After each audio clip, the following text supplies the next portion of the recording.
P.O.V. Chandra.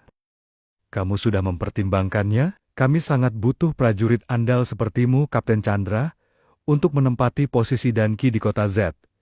Bukankah itu kota asalmu? Harusnya kamu tidak keberatan dan bisa hidup di dekat keluargamu, ucap Jenderal Shaka sambil menatapku tanpa kedip. Aku tersenyum membalas jenderal yang sangat kukagumi itu.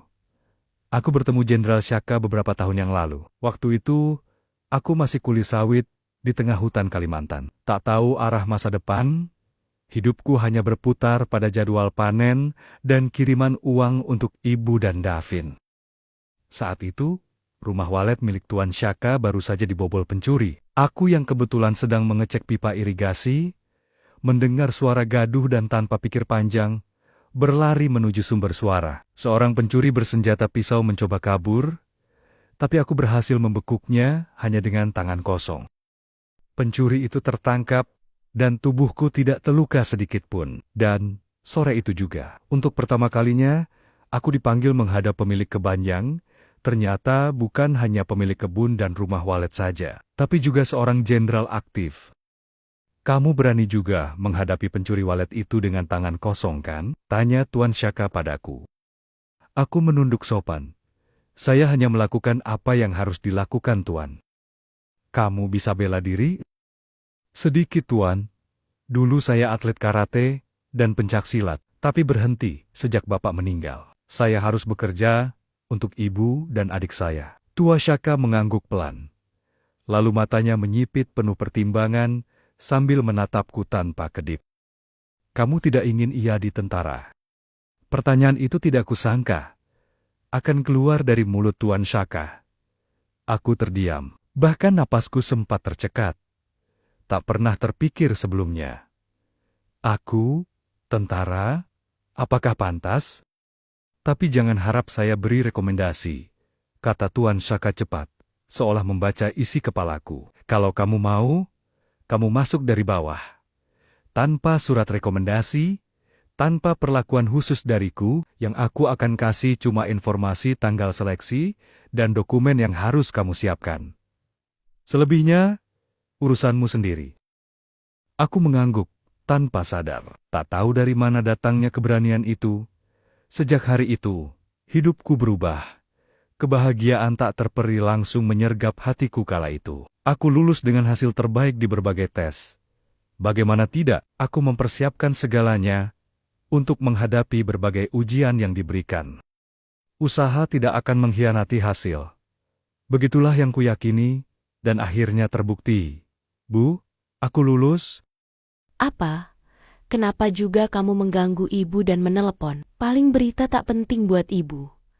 Apa harga sawit naik? Baguslah, kau bisa kirimi ibu banyak uang. Davin lagi butuh buat beli motor baru. Tukas ibu. Ucapannya membuatku mengurungkan niat untuk memberitahukan kabar kelulusanku. Mungkin benar. Baginya ini tidak penting, yang penting hanyalah kiriman uang dariku. Sudah ya, jangan telepon ibu. Kalau ibu tak meneleponmu, berarti tak penting.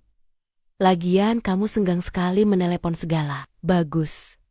Kerja sana. Cari uang yang banyak, panen sawit sebanyak-banyaknya. Hardik ibu lagi, lalu memutus panggilan. Aku mengangguk mengerti.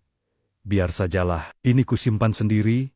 Aku pun tak memberitahukan hal ini pada siapapun, termasuk Helen yang akhirnya menjadi kekasihku. Bagiku, melihat Helen menerima diriku apa adanya itu lebih penting. Karena itu, aku sangat royal padanya.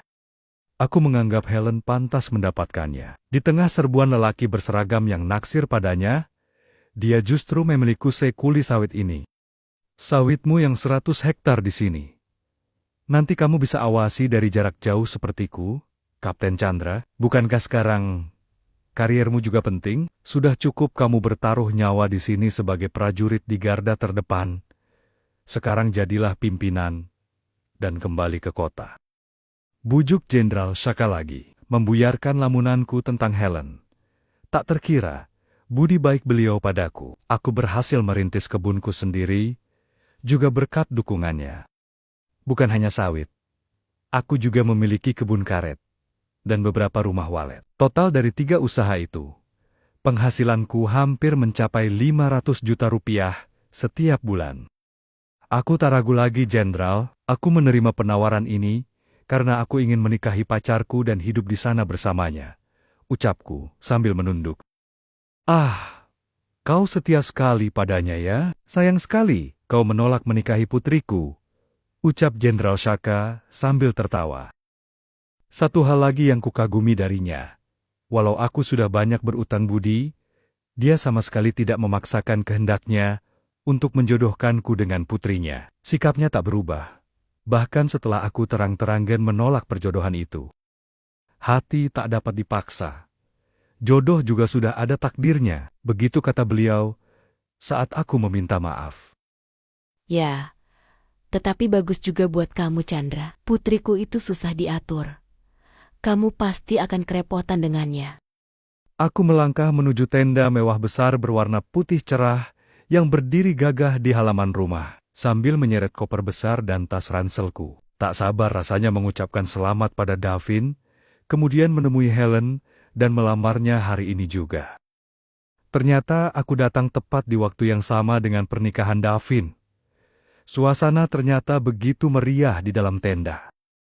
Hiasan bunga segar teranyam indah di setiap sudut tenda. Musik lembut mengalun dari panggung kecil di dekat pelaminan. Para tamu berseliweran, mengenakan pakaian terbaik mereka. Bau harum dari aneka sajian makanan pun tercium ke seluruh penjuru. Uang dariku memang dipakai untuk membuat acara terbaik untuk Davin. Aku menyunggingkan senyumku bangga, walau sering diperlakukan buruk oleh ibu dan Davin. Bagiku, mereka berdua tetap ibu dan adikku, tempatku pulang dan rumah bagiku. Meriah sekali pernikahan ini. Ucap salah satu tamu. Anak tunggal Bu Ani yang menikah ini. Perwira militer. Dan katanya, dapat gadis kaya yang kerja jadi bidan di rumah sakit ternama. Makanya acaranya meriah begini. Anak tunggal, bukannya ada satu lagi, putra sulungnya? Oh, itu katanya cuma anak angkat. Menyusahkan pula, suka merepotkan, dan selalu minta uang. Makanya Bu Ani usir. Soalnya, jadi benalu di rumah ini. Pulang cuma ada maunya. Deg, begitu kan rumor yang beredar tentangku. Ah, keterlaluan sekali ya. Iya kan, makanya pikir-pikir kalau mau mengangkat anak orang. Yang ada besarnya, bisa menyusahkan saja. Aku cuma mengelus Det. 4. Ku mendengar itu, dan menarik nafasku perlahan, demi meredam emosiku. Sudah pasti ibu yang menyebarkan berita seperti itu. Bukan hanya sekali 2 kali berita buruk tersebar mengenaiku, karena ulah ibu. Tetapi aku berusaha sabar, dan memilih tak meladeni gosip begitu. Bagaimanapun sebelum meninggal, Bapak sudah berpesan, dan menitipkan ibu serta Davin padaku. Mengenai Davin, aku jadi penasaran. Siapa wanita yang bisa menaklukkan si playboy itu? Aku kemudian memutuskan masuk ke dalam tenda dan mendekat ke arah pelaminan. Beberapa tamu menatapku heran. Ada yang berbisik-bisik sambil memandangku.